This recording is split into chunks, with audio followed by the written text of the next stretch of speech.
Toda a Bíblia é comunicação de um Deus amor, de um Deus irmão. É feliz quem...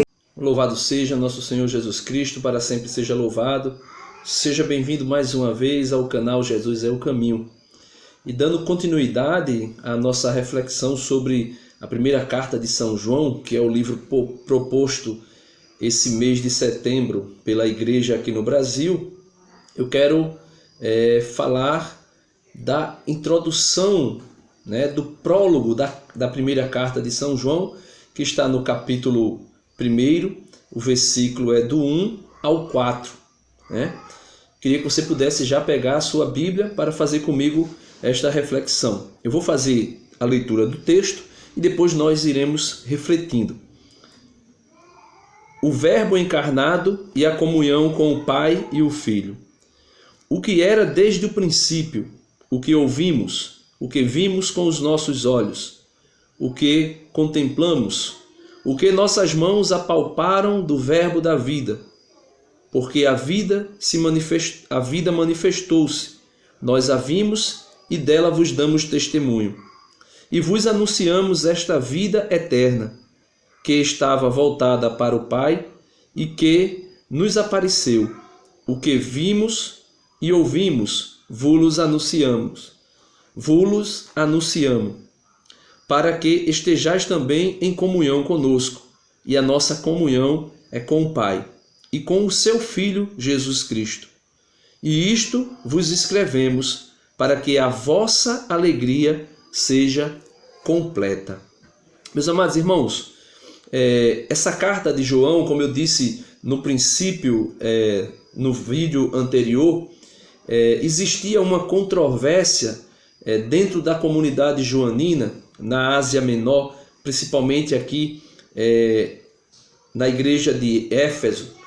Existia uma controvérsia pela questão de que Jesus veio ou não veio na carne. Jesus assumiu ou não assumiu um corpo humano, uma carne como a nossa. E essa disputa, esse debate que acontecia dentro da comunidade fazia os cristãos estarem divididos ali. Então, João escreve essa carta em forma de catequese para dizer para eles que o Verbo eterno de Deus, por isso ele começa, o que era desde o princípio, o que vimos, o que ouvimos e o que vimos com nossos olhos, o que contemplamos e o que nossas mãos apalparam do Verbo da vida. Ou seja, João está aqui repetindo aquilo que ele escreveu no prólogo do seu Evangelho, Evangelho segundo João, quando ele diz, no princípio, lá no capítulo 1, do 1 ao 5, ele diz, no princípio era o Verbo, e o Verbo era Deus, e o Verbo estava com Deus. Tudo foi feito por ele, sem ele nada tinha sido feito. Lá no versículo 14 ele diz, e o Verbo divino se fez carne e habitou entre nós, e nós vimos a sua glória, glória que ele tinha junto do Pai. Então, meus amados irmãos, João enfatiza a vinda de Jesus como homem. Por isso ele diz, os nossos olhos viram, os nossos ouvidos ouviram, as nossas mãos apalparam. Ou seja, João colocou a cabeça sobre o colo de Jesus, sobre o peito de Jesus na última ceia. Tomé tocou as chagas de Jesus. Jesus disse, olha, tocai aqui, um fantasma não tem corpo, um fantasma não tem pele nem ossos. E Tomé toca com o dedo na mão, na chaga de Jesus, coloca a mão do lado de Jesus. Por isso, João está dizendo, o que nós vimos e dela vos damos testemunho. Ou seja, nós quem? Os apóstolos viram, os apóstolos contemplaram. E por isso, João vai enfatizando.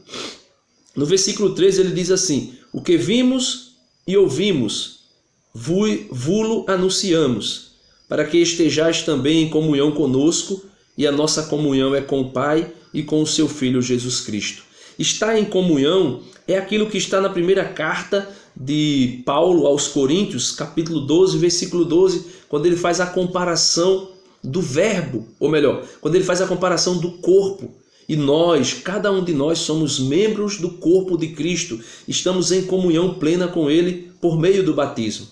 E era outra controvérsia que acontecia na carta, na comunidade de Éfeso, era exatamente a questão do batismo. Porque alguns acreditavam que bastava-se apenas ser batizado, e sendo batizado, não precisaria mais observar, ter uma observância da moral ensinada por Jesus Cristo e ensinada pelos apóstolos.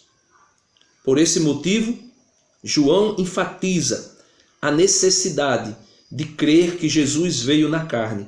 E no decorrer da sua carta, nós vamos ver nos próximos vídeos, ele falando que negar que Jesus veio na carne é negar toda a história da salvação. Porque Jesus necessitava de um corpo para que fosse oferecido em holocausto, oferecido em oblação para a remissão dos nossos pecados. Sem a morte de Jesus, sem o sacrifício redentor de Jesus na cruz, a salvação não seria possível. Por isso ele enfatiza: o verbo que se fez carne é a nossa salvação. Essa controvérsia, meus irmãos, de que Jesus não veio na carne, ela se prolongou tanto dentro das comunidades da Ásia Menor, que Santo Inácio de Antioquia, ali por volta do ano 100, 110, 120 por aí, né? Santo Inácio de Antioquia se opôs de maneira ferrenha contra os cristãos da Ásia Menor, que negavam a importância de Jesus como ser humano, ao defender uma cristologia docética que nega que o Salvador divino realmente assumiu a forma humana. Então, Santo Inácio de Antioquia, fazendo eco com João, diz: o Cristo veio na carne. E negar que o Cristo veio na carne é se opor a Jesus Cristo, e por isso João fala de tantos anticristos na sua carta. Espero que você tenha gostado, espero que você tenha entendido o que foi colocado aqui no prólogo, na introdução da carta, que é a ênfase de que Jesus, Verbo de Deus, Palavra de Deus, se fez carne no seio da Virgem Maria para nos dar a salvação por meio do seu sangue. E é isso o que João vai dizer também na sua carta: o sangue de Cristo nos liberta de todo o pecado. E a sua palavra é a nossa arma de guerra. Deus abençoe você. Até o próximo vídeo. No próximo vídeo nós vamos começar a ver as características de se caminhar na luz. Porque ele enfatiza que Jesus também é a luz. E que Deus é luz inacessível. Até a próxima. Deus abençoe. Curta o vídeo. Compartilhe o vídeo com seus irmãos para fazermos esse estudo junto. E vamos ajudar a divulgar a primeira carta de São João, que foi o livro proposto pela nossa igreja no Brasil para refletirmos sobre a pessoa de nosso Senhor Jesus Cristo.